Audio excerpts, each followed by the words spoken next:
नेता प्रतिपक्ष उमंग सिंघार ने की प्रेस वार्ता। सिंगरौली जिले को कहा प्रदेश का सबसे प्रदूषण वाला बन रहा जिला। भविष्य में सिर्फ दिखेंगे खदानें, रहवासी कर जाएंगे पलायन। खाद न मिलने से रीवा संभाग में 50% नहीं हुई बोनी। मुख्यमंत्री मोहन यादव घूमते रहे लंदन और देख रहे थे डायनासोर कैंडे। उप मुख्यमंत्री राजेंद्र शुक्ल के गृह जिला में मरीजों का नहीं मिल रहा मुफ्त की दवा। प्रदेश नहीं संभलता तो कम से कम संभालें अपना जिला। पूरे प्रदेश में स्वास्थ्य विभाग में जांच के नाम पर करोड़ों का हो रहा घोटाला। सरकार द्वारा कर्ज लेने के बावजूद प्रदेश के अंदर युवाओं, महिलाओं, किसानों पर नहीं किया जा रहा खर्च।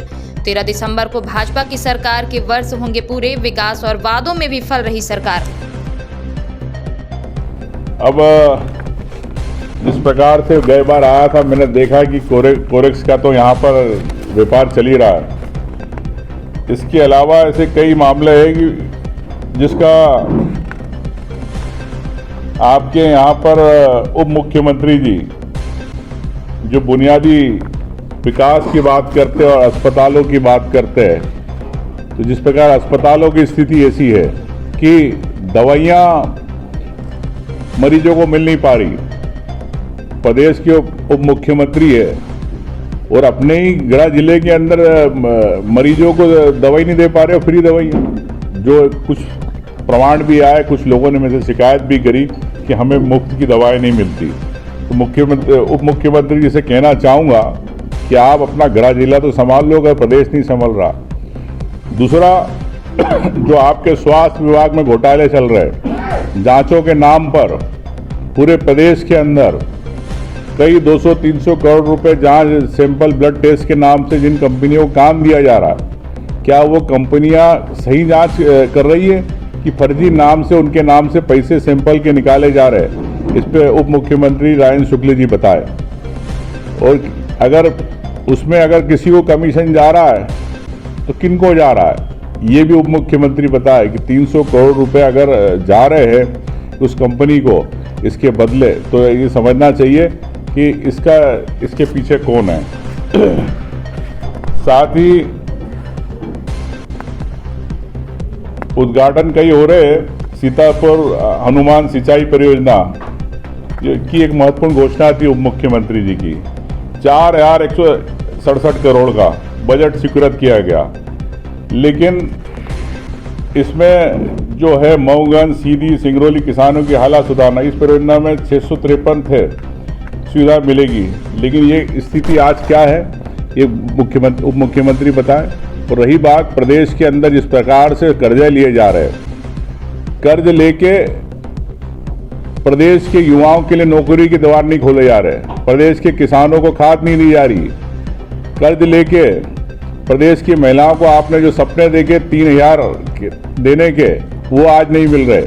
आपके यहाँ धान की जो खरीदी की इन्होंने बात करी थी 3100 रुपये में, वो धान आज भी इन्होंने नहीं खरीद रहे और ना खरीदेंगे। तो मैं समझता हूँ कि भारतीय जनता पार्टी की सरकार की जो 13 दिसंबर को 1 साल होने वाले विकास के नाम पर विफल रही है, जो वादों के नाम पर विफल रही है। तो निश्चित तौर से अधिकारी, मैंने जो देखा, कई अधिकारी तो ऐसे हो गए हैं कि जो भारतीय जनता पार्टी के बिल्कुल गुलाम हो गए।